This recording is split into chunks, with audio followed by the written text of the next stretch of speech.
Alright, what's up everybody? Peter Gilmore here. And my balls are never deflated. It is time. Thank you all for watching this video, by the way. Make sure you like this video, hit that subscribe button down below. Subscribe to my other channels, all the links down below.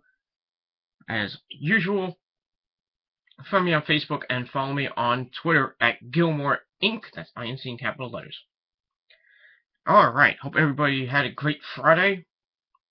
And started the weekend. Almost the end of January. Already. Can you believe it? Already end of January? Wow. Time flies when you're having fun. And before we start, this review is going to be sponsored by Tic Tacs. Freshens your breath, and that's all it does. Alright, ladies and gentlemen, it is time, once again, for your TNA Impact Wrestling review for January the 23rd, 2015. Once again on Destination America. And tonight's show was pretty damn good. 7 matches of all, 7 matches. You know, we had Feast of Fire tonight, and I got a long rant about that. And saw some other things that happened, and but mostly it was focused on 2 things: the Feast of Fire match and Bobby Lashley and the Beatdown Clan. Bobby Lashley trying to get his title back from the Beatdown Clan, who kidnapped it and hijacked it last week. So let's begin the review, shall we? Oops, sorry about that. All right, so we start off start the show off with the camera showing the fans around the ring. They're all ready for the show, because it's still in New York, of course. Then we see that the the Feast of Fire briefcases are all held up by the poles surrounding the ring.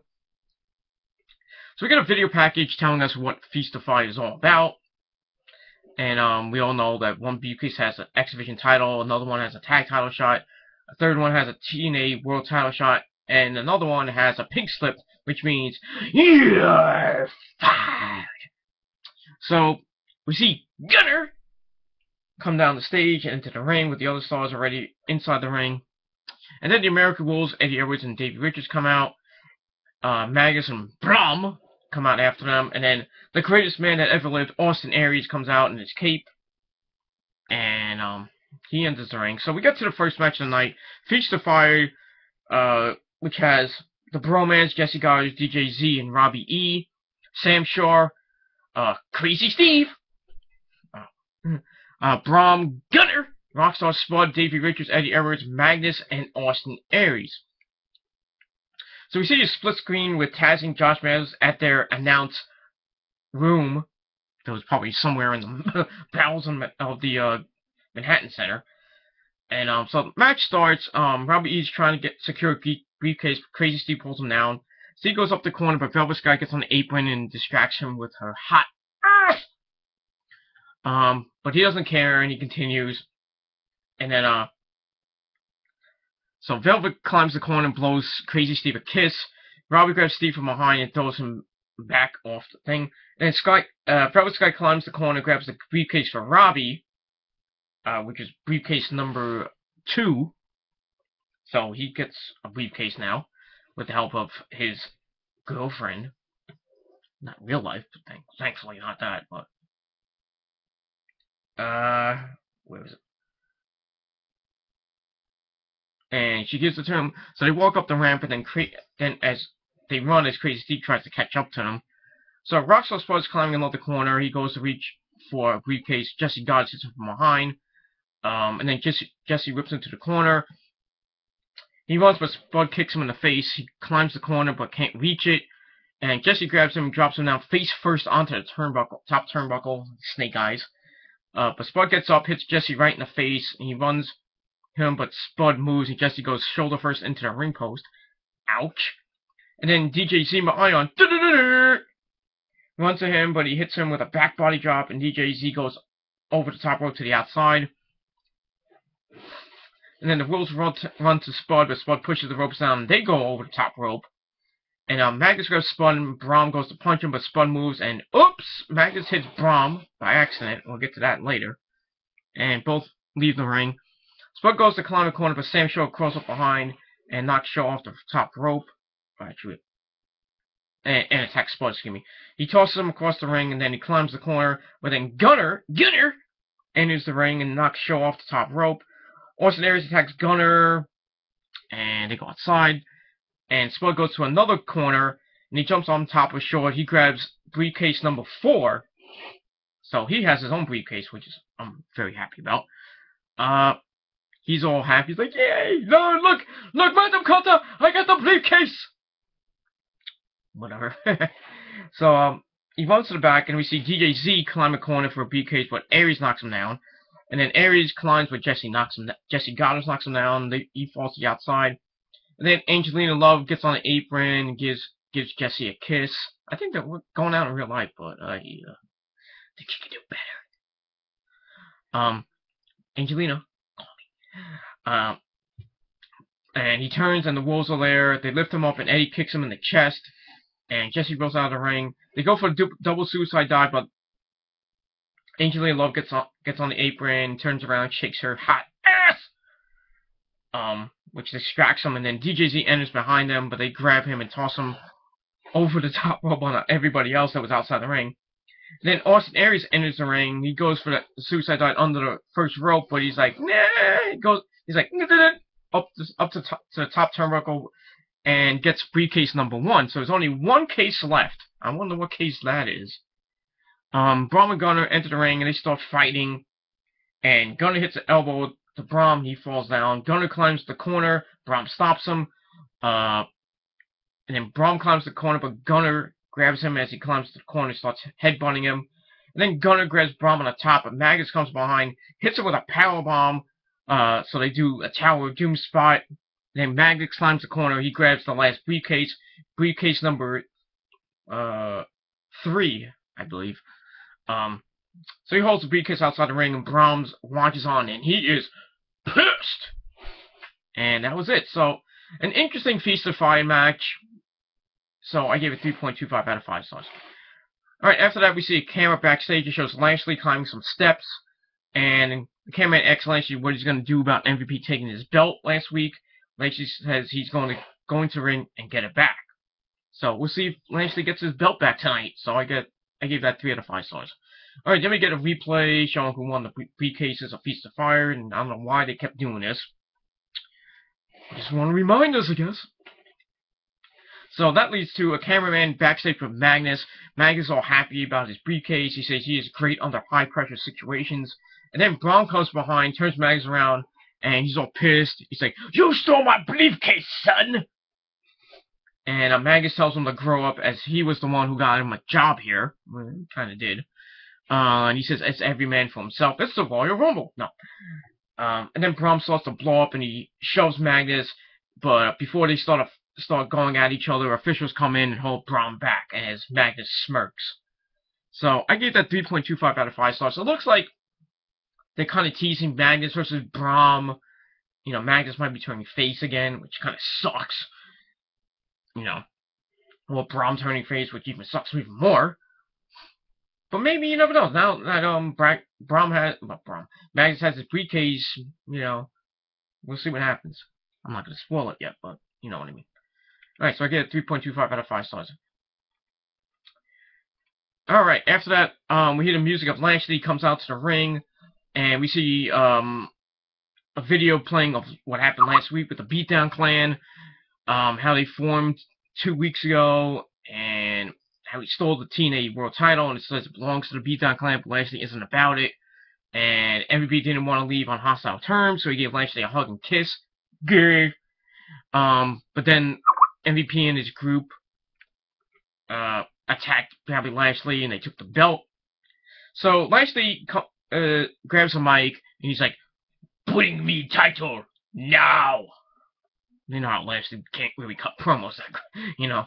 So Lashley waits in the ring and stares at the entrance ramp, and then music plays, and here comes Kenny King, Sacrificial Lamb. So he has a mic, and he says, "Lashley, Lashley, Lashley, Marsha, Marsha, Marsha." No. So Kenny goes on and on and on, says that Lashley's ungrateful and an ugly guy to be in the BDC. I wouldn't talk if I were you. So he says they don't need him anymore, and he has a family while the BDC is family. Yeah, complete ripple for the Bullet Club. Fuckers. And he says that he, meaning himself, will be a better TNA World Champion than Lashley. Yeah, right! Even though the fans won't agree with him, and they don't, they boo his ass. So Lashley wants his belt, of course, and Kenny says that if he wants to fight, then let's get a referee out here right now and have a match. So Lashley says, okay, let's fight, and I'm going to kick your ass anyway. Kenny King doesn't want to fight in front of people who don't appreciate it, so he invites the rest of his group down. The BDC come down, MVP, Samoa Joe, Low Ki, and MVP has the world title in his hands. So I gave that segment 3 out of 5 stars. That leads to match number 2, Lashley taking on Kenny King. This match is okay. Shitty finish, by the way. Kenny runs to Lashley, but Lashley hits him with an elbow, and then Kenny stands up and goes right after Lashley, hits him with a drop kick, puts him in the corner and punches him, and uses Lashley's shirt to cover his face. Yeah. nice wrestling there, Kenny. So, he grabs Lashley, goes for an Irish Whip, but Lashley reverses it, and Kenny goes into the corner hard. And Lashley runs in, but Kenny King kicks him in the face.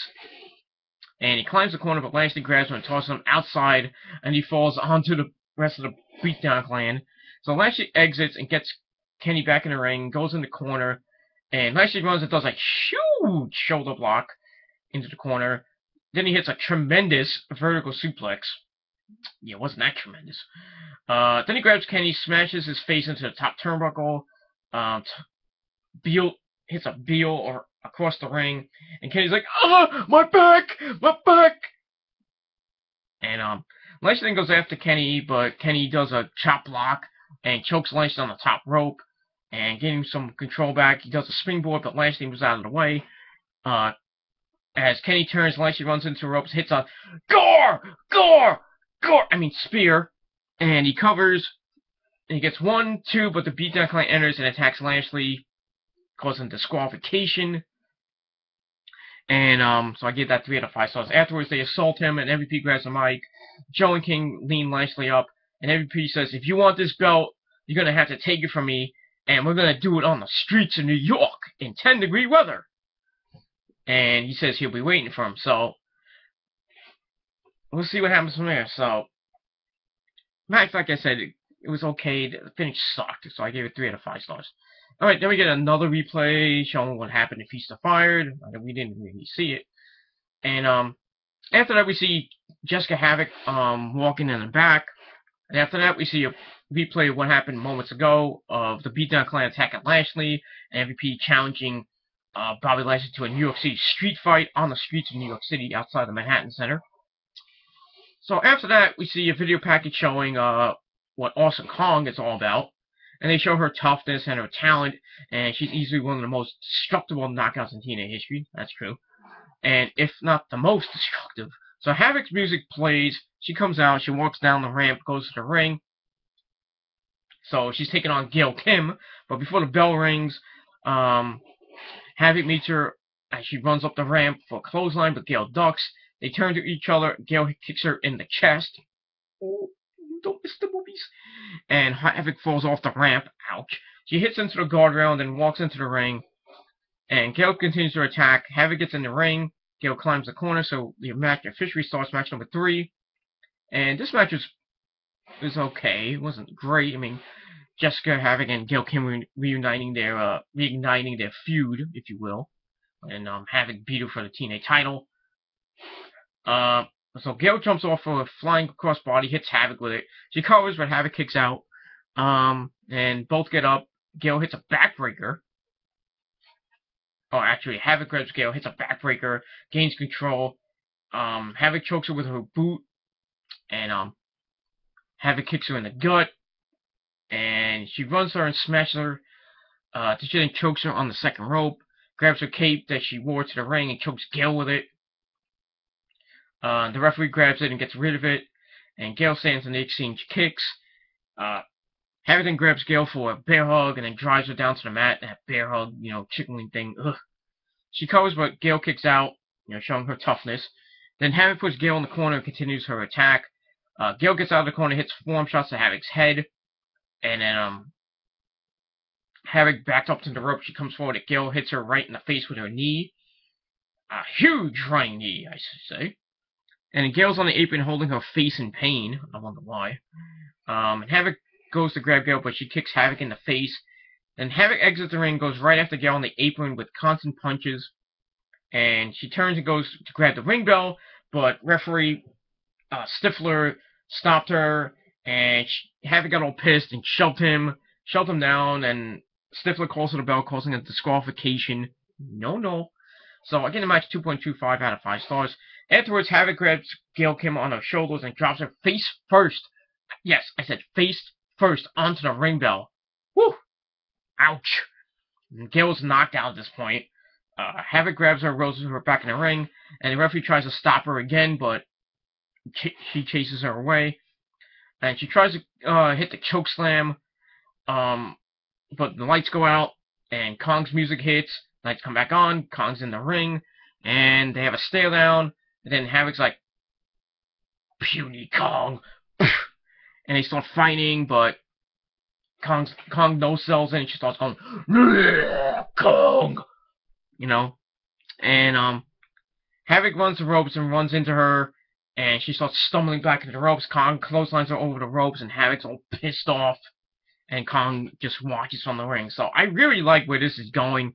Kong and Jessica Havoc, are gonna eventually have a match. Kind of reminds me of Baron Corbin and Bull Dempsey in NXT. They were staring each other down, and then they finally started fighting. Then they had 2 matches. We're about to have the second match this coming Wednesday on NXT, so that should be good. So I can't wait till this match happens. So we'll see what happens. So I gave it 2.5 out of 5 stars for the aftermath. Alright, a video plays from last week showing EC3 and Tyrus in the career position as Ethan wants to fight Jerry Borash. Borash, I should say. And Borash accepts, and they will have a match later on tonight. But before that, we get to match number 4. Tigre Uno taking on the Revolution's newest member, Koya. This match sucked. This match sucked so bad. It reminded me of Sin Cara taking on some guy. I mean, it was just horrible. Koya goes to lock up, but Tigre ducks, kicks him in the legs. Koya goes after him again, but Tigre kicks him some more, but it doesn't faze him. So, James Storm gets on their apron and slaps Koya in the face and fires him up. Like, come on, you Indian bastard! I'm sorry for all you people that are Indian. Whatever. He turns and Uno jumps to him, but he catches Uno and does a fallaway slam. But Uno almost tries to land on his feet. And Uno gets up in the corner, Koya runs to him, but Uno, actually, that was the botch of the night. How do you botch a fallaway slam? I mean, it looked like he just threw him, and Tigre and Uno just went, bleh, I mean, come on.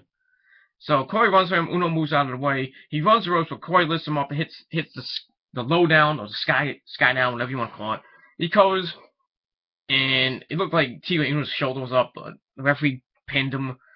The match itself was horrible. 2 out of 5 stars. Just horrible. Afterwards, Revolution enters the ring. James Storm grabs a mic. He says Matt Hardy conquered his personal demons in his life, but when he steps in the ring with him, he will not be able to conquer him. And James is going to be the worst drink you can drink, the worst pill you can have, and you can't overcome James Storm. So he exits the ring, and the rest of the Revolution follow. So that was it. So, like I said, horrible match. Just didn't want to see it. Alright, so we go backstage, we see former TNA World Champion Bobby Roode walking, and he walks up to Kurt Angle, who is sitting down, so he sits down next to him. Kurt asks him if he wants to talk about the tag team match they're going to have later on against Eric Young and Loki. And Roode says, I don't want to talk about it. I don't care about the tag match. All I care about is getting my hands on Eric Young again for what he did last week, power driving him on the chair and in that match. Kurt says he came back to fight for the TNA World title, and he says Roode will get his chance, and they can either team up and take on both of them or not. So Kurt gets up and walks away. So, a little animosity between Roode and Angle. Hopefully they get on the same page, but we'll see what happens. So I gave that 3 out of 5 stars. Alright, so after that we see Josh Matthews in the announcer's room. Sorry, I got a cold. That's why my voice is going. And he says Taz is working on his notes for the tag team match. Why would you go over your notes? Anyway, so as match is about to come, Josh goes over what has happened between Bobby Roode and Eric Young in the past 2 weeks. We see footage of that. And then he goes over the footage of the Feast of Fire match that happened earlier on in the evening, which we really didn't need to see. So I gave that whole thing 3 out of 5 stars. Alright, then we see Rockstar Spud! Walking backstage, the cameraman walks up to him and gets his thoughts about winning the briefcase.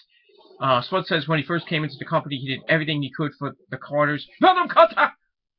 And he won British Boot Camp. And now he could have a title shot or be fired. And this could be the biggest moment of his life or the end of his career. Let's hope it's not the end of his career. So I give that 3 out of 5 stars. Then we see Christy Hemme. Sorry, I botched her name. I don't care. Christy Hemme shown in the room with 4 other chairs that are empty, and she's waiting to reveal her boobies. Her Feast of Fire briefcase. Reveal the contents of the Feast of Fire briefcases later. But before we get to that, we get to match number 5. Eric Young and Low Ki taking on Bobby Roode and Kurt Angle. This match was finish sucked again. So Kurt and Low Ki start the match and they lock up, but Kurt goes behind Low Ki, hits him in the face with an elbow. He runs the ropes. Low Ki runs the ropes, but Kurt knocks him down. Then he punches Low Ki, tags in Bobby Roode. So they double team Low Ki, and then Bobby Roode hits Low Ki with a suplex, covers, but Low Ki kicks out. And he stands and stares at EY. He turns and Low Ki knees him in the gut and then does a knife edge chop, gaining control for the heels. Eric Young gets tagged in. He enters and Roode does a hip toss to him. Eric goes to the corner and Bobby Roode attacks him and then whips him in the opposing corner. And it hits a back body drop. He lifts EY up on his shoulders, but Low Ki enters and kicks Roode in the gut. And EY hits him with a huge DDT on the way down. Tags Low Ki in. Low Ki kicks Roode in the gut, so they're working on Bobby Roode in the corner. Roode kicks out at 2 after a cover. So him and EY continuing the beatdown at Eric Young, Bobby Roode. But after that, Eric Young goes to the top, but Roode stands up, hits EY in the face. He climbs the corner, does a superplex. Both men are down. EY goes and tags Low Ki, and then Bobby Roode's a hot tag to Kurt Angle. And Kurt is a house of fire, and he hits Low Ki with 2 clotheslines, hits EY with a German suplex, and a German suplex for Low Ki for his troubles.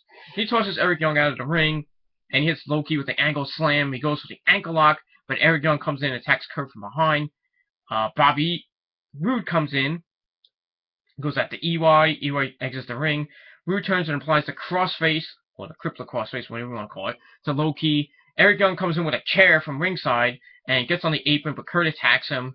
And Kurt then grabs the chair, but the beatdown clan come out on the ramp, and Kurt goes up to him to stop them. Eric Young grabs another chair from ringside, hits Bobby Roode with it as Low Ki was still in the crossface. So Low Ki covers Bobby Roode and wins the match for his team. It sucks, but it is what it is. So I gave it 3 out of 5 stars. Excuse me. There. Something in my mouth. Alright, we see MVP outside the Manhattan Center. He's waiting for Lashley. He wants to fight on the streets, and it's about like 15 degrees outside. And he says he doesn't mind the cold, and he says his boys won't be involved. Just them two. Let's go! So, we'll see what happens at the end of the night. So I give that 3 out of 5 stars. Alright, then we see a video package showing Rockstar Spud and how he would do anything for the Carters. In EC3's holding responsible for what happened to Dixie Carter as Bully Ray put her through a table many months ago. I think it was in August or September. August, I think. We remember that. Now, where's Bully Ray? Gotta be at the Royal Rumble. Then we see throughout the months, EC3 humiliated Spud, and then Jerry Borass got involved when he told Ethan Carter they had enough, and Ethan's not going to let Borass go without doing something about it. So, this leads to EC3 coming out to the ramp, and Tyrus comes out, the Funkasaurus. So, He comes to ringside, gets in the ring, grabs EC3 grabs a mic, introduces himself as there was no one else to do the ring announcing. Well, couldn't Christy Henry do it, even though she was backstage? So since Jeremy Borass is backstage, EC3 puts himself over and he introduces Jeremy Borass as a Baldy Bean. Okay, and so Jeremy Borass walks out to the ring with Rockstar Spud behind him, and he's wearing a hood, think he's Mike Tyson. Okay, so we get to match number 6, EC3 taking on Jeremy Borass. This match was okay. It wasn't anything to write home about. EC3 starts the mic and says he's going to do the commentating as well. Bad decision. So he starts talking in his commentating voice. Oh, we're going to lock up. You know. And then Borash stops him and he takes the mic and he says, well, these people don't think you can wrestle and you can't do commentary either. So Borash hits him in the head with a microphone. EC backs up in the corner. Borash attacks him with some knees and fists. He starts going out, and even though it's not, facing him, Ethan pushes Jeremy down, and he rubs his hands all over his face, and then he spits at Spud. Not a good thing. Rockstar Spud enters, and he goes right after Ethan, but Tyrus enters the ring, and he attacks Spud. And then we see British Boot Camp Season 2 winner Matt Andrews enter, like a freaking twig, who's at ringside, and he attacks Tyrus. He hits him with a dropkick from behind. Then he throws his shirt at Ethan, and Tyrus enters, but Ethan and Spud attack him with a double dropkick, knocking Tyrus out of the ring. Spud attacks Tyrus as he jumps on him from the outside on the top rope. And then Matt hits Tyrus with a shooting star press. Very, very well done, I might add. So, Matt, Spud, and Borash get back in the ring as Ethan and Tyrus walk up the ramp, and you're going to look at Jeremy Borash's face. He went to the ropes and went, Borash smash! Oh boy. I really wish this freaking feud would end because it's getting really retarded. So, I gave that whole thing 2.5 out of 5 stars. Alright, after that we see Taz and Josh Matthews from the commentator's room, and they talk about Life's the MVP, and then Feast the Fired again. After that we see Robbie E., Austin Aries, Rockstar Spud, and Magnus walking backstage with their briefcases. And after that we get to match number 7, which kind of was the main event, I guess, you can think about it. James Storm taking on Matt Hardy. This match was okay. They circle the ring, they lock up, and James puts Matt in the corner, goes to punch him, and Matt ducks. He punches James in the face, and then takes him to another corner, so he gains control. He throws him into the corner, does several running clotheslines to him, building a lot of momentum. Kicks him in the gut, tries to go for the twist of fate, but James Storm pushes him away and exits the ring to grab him with a fresh air. Matt runs and does a baseball slide to him. And he goes to James Storm as he's on the apron and he does a hip toss. And Matt taunts and goes, ah! And Matt throws James back in the ring, but James rolls himself out. Matt follows and smashes James Storm's head into the steel steps about 5 times. Ow. Just quickly, thank you for taking a shit. But Matt gets on the apron and hits his elbow right into Storm's head. Brings him back in the ring, covers, but James kicks out at 2. So Matt continues the pressure, applies a side headlock. But James Storm lifts Matt up and put Matt in the corner, stomach first. He gets control. Then he does the backstabber. And he stomps on Matt a few times, puts his legs around the bottom rope and smashes it. He starts hitting him some more. Matt tries to fight back, but James Storm hits him in the face with a knee. Matt comes out with a side effect. He covers, but Storm kicks out again. And he grabs James, but James punches him in the face. Then they go back and forth. Matt gets the advantage, kicks James in the gut, but James slides away as Matt tries to lift him up. And then James hits some sort of backbreaker type move. He waits and tries to go for the last call super kick. Matt ducks. Storm then goes for the Eye of the Storm, but Matt slides out, does an inside cradle for the win. So, right before the Hardy Boys get their tag title shot, so Matt gets a little bit of advantage for himself and Jeff. So I give the match 3 out of 5 stars. Afterwards, Matt stands and he extends his hand for James Storm bows down, I guess. and Matt taunts with his own sign, and then Abyss comes out and attacks Matt. He lifts Matt up and holds him by the arms. James hits the last call super kick on him. He tells Abyss to leave the ring. Abyss does as he's told, goes on the ring, grabs Janice, barbed wire, not the barbed wire, the 2x4 with nails in it. Abyss gets in the ring with her, but Jeff Hardy's music hits, and he comes out with a chair, and he gets in the ring, smashes the chair into Janice. The board goes flying out of everybody. And Abyss drops it, and Jeff hits Abyss with a twist of fate. Abyss rolls out of the ring with James Storm. Jeff then grabs the mic and says that he and Abyss need to have one more violent match, and he gets the crowd to chant, "Monsters Ball! Monsters Ball! Monsters Ball!" So the Hardys are in the ring while James and Abyss are at ringside. So next week on the program, we're going to get the final chapter of the Abyss Jeff Hardy feud. But didn't they have a Monsters Ball match already? Why would you have another one? That's a head scratcher. TNA logic, I guess. So I gave the Aftermath 3.25 out of 5 stars. Yeah, so we'll see what happens next week in Monsters Ball. Hopefully there's a lot of blood, but probably won't be. Alright, then we see Christy Hemmers backstage with the 4 Feast of Fire briefcase winners, and she tells them to take a seat as we all find out what the contents are there very soon. Alright, and then after that we see MVP pacing back and forth outside. We see Samoa Joe come up to him and ask him, what the hell are you doing? And he said, let's get Lashley right now. So MVP says he made Lashley and he wants to take care of it, and he wants Joe to leave as he's going to take care of him. So Joe leaves, and we'll see what happens. So I give that 3 out of 5 stars. Alright, so we get to Christy Hemme in the room with Magnus, Robbie E, with Velvet Sky, Rockstar Spud, and Austin Aries. So I'm going to reveal the contents of the Feast of Fire briefcases. But before that, Robbie E stops everyone before they open the case, and he says someone's going to get fired, and he's getting a shot at some belt. And he has all the luck in the world, all the lady luck, meaning Velvet. And he's holding a pole with his, one of those stick phones, whatever you want to call it. And he's recording this whole thing. And he sings to it, to Velvet Sky. I wish we was getting fired. Chrissy says that they will start with briefcase number 4, so we're going backwards. So Rockstar Spud doesn't want to start, but he has to. So he opens the case, and to his surprise, he gets an X Division title shot. So he will be facing Loki, whoever is the X Division champion, you know, when he ever catches in. So Spud's all ecstatic, and he's all happy. And he says he was a lapdog, but now he's a master of his own destiny. So we get to the next case, case number 3, and that belongs to Magnus. And Magnus opens it, and it's a tag team title shot.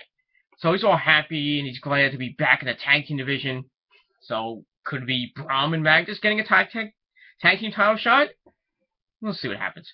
So we get to briefcase number 2, and it's Robbie E's turn. You know, Velvet Sky took it down, and he starts to panic, and he doesn't think he can be fired. He doesn't get it. Why would I be fired? He says. So, and then we go the commercial. And so I get that little segment 2.5 out of 5 stars.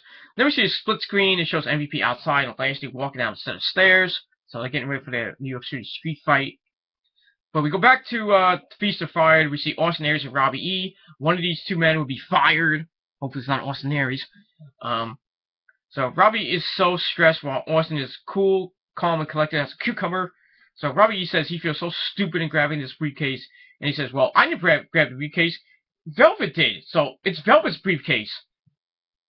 And Sky says, well, you told me to grab the briefcase. And Robbie says, shut up, bitch, you sit down at the table.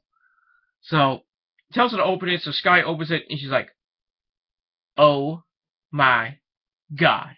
Becky, look at her butt. No. And she turns around, and ladies and gentlemen, Velvet Sky is fired. Which sucks. So I wanted to see her hot ass every week, but now I have to watch Angelina Love's hot ass. So Robbie E starts going nuts. He takes a picture of him and her, and he gets on the desk, he starts dancing, and he says Brooke made him lose the Amazing Race, and he wasn't going to allow Velvet Sky to make him lose his job. So Chrissy has to tell Velvet Sky the bad news, sorry. So And then Austin Aries, and he's the luckiest man in the world. He gets a TNA World Title shot, and he just smirks at the camera, and that was the segment. So I gave it 2.5 out of 5 stars. I'm kind of pissed because I really want to see Velvet Sky, maybe get another TNA. What are you looking at, Zuzu? Yes, Zuzu. Come here, Zuzu. Come here. Oh, you're fired. You're fired. So, I kind of get why. I really don't get why Velvet was fired. I mean, it kind of makes sense now to me, thinking about it. Since Bully Ray and Devon possibly going to the WWE for their final run, there's rumors going around that Bully Ray and Devon might be surprise entrants in the Royal Rumble, and now Bully Ray is going out with Velvet Sky in real life. What does that tell you? Velvet Sky might be coming to the WWE, joining the Divas. I don't think it's the right fit for her, but but who knows at this point? Maybe next week they'll do something and say that Velvet Sky's gonna come back and Robbie E's fired, which I'll be happy for because I fucking hate Bobby E. Fuck you. So we'll see what happens next week. So like I said, 2.5 out of 5 stars for that segment. Alright, then we see Taz and Josh Mathers talk about what just went down. Velvet Sky is fired, but Robbie E may be a genius. I think he's an asshole, but that's just my opinion. Alright, then we get to the New York City street fight, which wasn't really a match. So we see them outside the Manhattan Center. We see people, so we see like the whole front of the Manhattan Center is barricaded, and then we see people filming and shit. So Lashley exits the Manhattan Center. He walks up to MVP, and here we go with a fight. So they go to exchange punches, but Lashley takes MVP down, punches him several times, and he takes off his coat. Not a bad idea. But MVP comes back, punches Lashley several times, then grabs a trash can and smashes it over Lashley's head, and we see Lashley have a band-aid, from his cut from last week. And he continues to hit him with punches. He knees him in the gut several times. Lashley opens the door, goes inside the Manhattan Center, and MVP follows. He throws Lashley against a set of doors. Lashley comes back, attacks MVP. He knocks him down. Lashley grabs guardrails and pushes it up against MVP. And then just then, Loki comes out of nowhere and attacks Lashley. And then Eric Young and Kenny King come out. They go back outside. Samoa Joe's out there, and they start beating the crap out of Lashley like a mugging on the streets of New York. Then all of a sudden, here comes Bobby Roode and Kurt Angle, and they grab I guess the partition, not the partition. What's that thing that holds up the you see it at a club. It has the rope and it has that. I don't know what they call it. So they run him off with that, and like one person goes that way, and other people go inside the Manhattan Center. So Roode turns, walks over, and we see the TNA title that was somehow in the garbage can. So he picks it up and he looks at it. And he looks at it. And he looks at it. Then he looks up. Lashley stands there, and they have a stare down. Oh boy! I wonder what's gonna happen there. It's gonna be Lashley Roode 4. If you think about it, Roode is entitled to his rematch clause. So technically, he's gonna get a rematch. So we're gonna probably see it anyway. Roode Lashley Part 4. So we'll see what happens. So I gave that street fight 3.5 out of 5 stars. Good way to end. And it kind of felt like an ECW style, fight outside the arena from way back when. When was the last time you saw the WWE do that outside the arena? Not pretty long. Maybe a couple of years ago, but not like what happened tonight, but whatever. But all in all, ladies and gentlemen, a pretty damn good show. This video went longer. Usually my other videos last about 20 minutes, but it was a big show tonight, so I guess they wanted to go all out tonight. I don't know. But pretty good show. I gave it 7.25 out of 10 stars. I might be generous, but I don't give a fuck. So let me know what you guys thought of Impact tonight. Leave a comment down below. You can do a video reply if you wish. Any questions, as always, leave them down below. Or you can inbox me on this channel. Direct message me on Twitter, because I'm looking for questions. So please send me your questions. You can send me up to 3 questions about what happened on Impact, on Raw, SmackDown, NXT. You can talk about Ring of Honor. talk about PWG, CZW, New Japan. Anything you want to talk about, put a question or two or three down below, and I'll get to it as quickly as I can. And that's pretty much it. So, thank you all for watching this video. And once again, 7.25 out of 10 stars. So we'll see what happens next week with Bobby Roode and Lashley and the Beatdown Clan. We'll see what happens with EC3 and Jerry Borash and Tyrus and EC3, blah blah blah, and Spud, of course. We got Monsters Ball next week between Jeff Hardy and Abyss, and we go on from there. So it should be an interesting show. So, alright. So thank you all for watching this video. Have a great weekend, everybody. It's gonna be a mess here tomorrow. Rain, snow, sleet, and then Monday we're getting snow. Ugh. Not a good weekend, everybody. Not a good start to next week either. So be safe tomorrow if you're going out. You know, if you're in a car, just drive safely, and you know, keep it under the speed limit. You know, or whatever. Just be safe. Wear your seatbelt and everything else. So thank you all for watching this video. I'm Peter Gilmore. I'm gonna go inflate my balls. No, I'm just kidding. So. Oh, by the way, I was gonna do my rant tonight, and I'm not gonna do it. I'm freaking tired. I'm sick as a dog right now, so I'm gonna try to do it tomorrow, along with TGC 103, my Royal Rumble predictions, and then Sunday my Royal Rumble review. So, got a couple more videos coming up at the end of this weekend. So, hope you will all watch. You give it a like, dislike, we don't give a shit. Share it on Google+, Facebook, Twitter, Tumblr, everywhere else. And that's pretty much it. So, thank you all for watching. Peter Gilmore signing off. Peace out. Rock on. And we'll see you, motherfuckers, next time. Peace.